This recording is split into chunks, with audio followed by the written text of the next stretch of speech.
Why is this Swiss Army knife one of my favorites, particularly for adventure travel? This is a question I've had from a few people. I've shown or used this knife in a number of videos recently, and people have asked me to talk a little bit more about it. So here we are. This is the Victorinox Forester. It's got a black handle on this one, but they are available. I think you can get a wooden handle. You can definitely get a red handle, red scales. So I've got a little clip on there so that it can go in my pocket and be on a lanyard. But fundamentally, that's what we're talking about here. It's a little bit bigger than some of the kind of classic Swiss Army knives like this one here.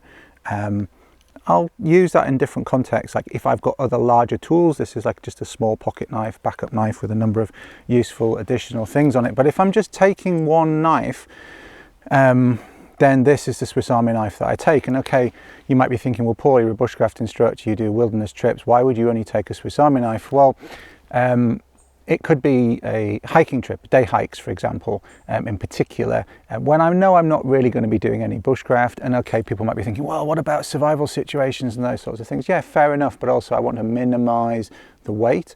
I may be hiking in places where there isn't a lot of wood anyway, so carrying woodcraft tools, not necessarily super useful. So for example, context places where I've carried this in my day pack, Patagonia, doing day hikes in Patagonia from a lodge, going out and back every day to do different hikes, for example.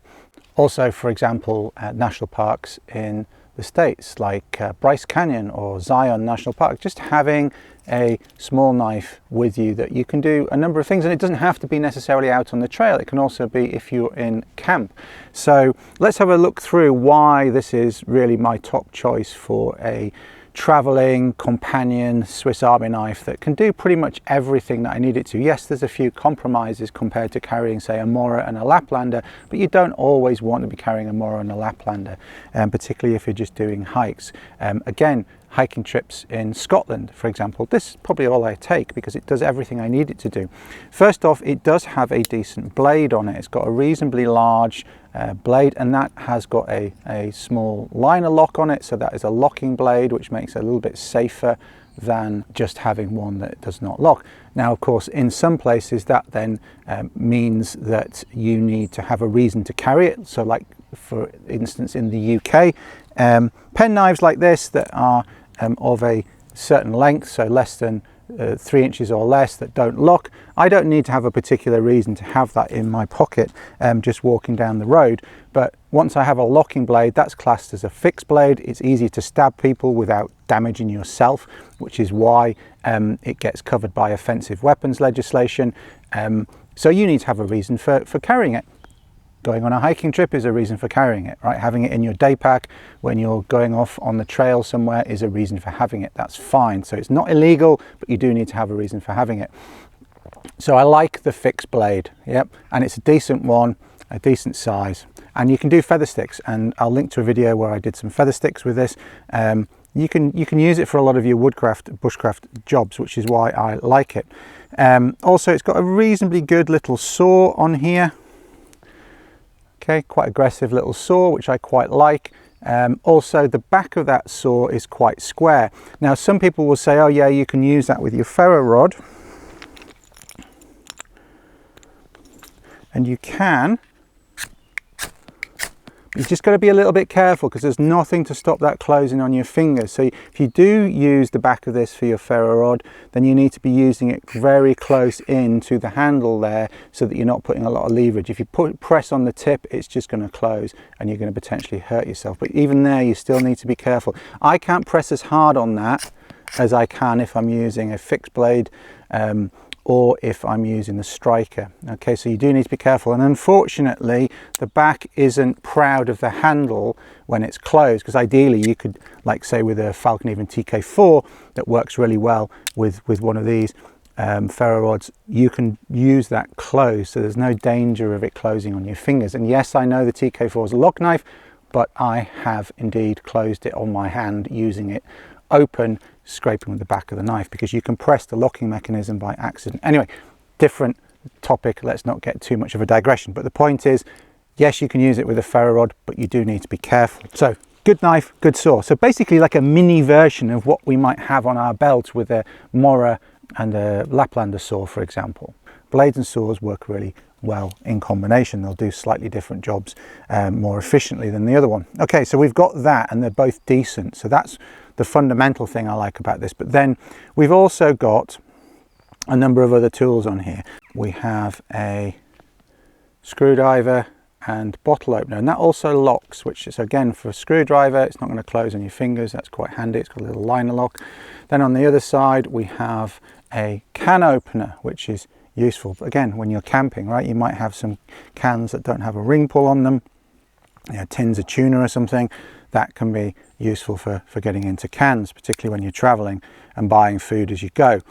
Then we have a small awl, which I've used for a number of jobs, useful for craft work, useful for fixing things, handy, got quite a sharp little edge on it as well, so you can put holes in materials, super handy as well. Then we've also got a corkscrew, which is, again, useful when you're traveling. You might want to, I don't know, you're hiking through the Pyrenees, you drop down into a village, you might want to have a bottle of wine just to have a relaxing day off or something. So, you know, you've got, and certainly traveling in Argentina, being able to open Argentinian red wines was certainly useful to have a corkscrew. So that's useful. So it's a useful travel knife. It's got your basic woodcraft tools, it's got things to open and fix things, and then we also have a couple of other little bits and bobs which aren't essential but are useful to have on your person. So one is a pair of little tweezers, and they're not the best tweezers in the world. The sliver grippers that I carry in my first aid kit are better for getting splinters, for getting ticks off, those sorts of things, but it's useful to have a little pair of tweezers, and you always have them on you when you've got that knife with you. And then also we've got a toothpick as well, like you do with some of the smaller models. They're really teeny weeny little Victorinox knives, but then the medium-sized knives like this often don't have those things. So to have those two things all in one package, so I've got a decent blade that's fixed bladed, I've got a saw that's pretty decent, I can use my ferro rod as well, I've got a can opener, I've got a bottle opener, I've got a screwdriver, I've got an awl, and I've got a corkscrew, and then I've got the tweezers and the toothpick as well. Useful for when you're traveling, covers lots of different bases and doesn't weigh too much. And then the thing that I do is I get some little clips. I've talked about pocket setups before. I'll link to the clips below. You can get them on Amazon, you can get them in packs of 10 and whatnot. Put it on a lanyard, and then you can just clip that onto there, and then of course you can attach that to your belt like so, and then you can take the knife off when you need it and clip it back on. Keep it safe if you're carrying it in your pocket when you're walking or what have you. And that's it. That's why I like the Victorinox Forester Swiss Army knife. Really good traveling companion, really good knife for lightweight woodcraft, bushcraft jobs when you're traveling, but you're not really intending to do those things on a regular basis, but you've got the capability of doing it with some slightly smaller tools. And then you've got all those other little tools, which are super useful when you're traveling. You know, you're not completely in the backwoods, and you're maybe in and out of campsites, in and out of towns. Just useful to have all those little tools on you. And yes, you know, Leathermans and things are super useful as well, but people asked me to talk about this particular knife specifically, and this is probably my favorite adventure travel Swiss Army knife, and those are the reasons why. And if you'd like to see it in action making some fatwood feather sticks, check out this video here, and I'll see you there. Take care. Cheers.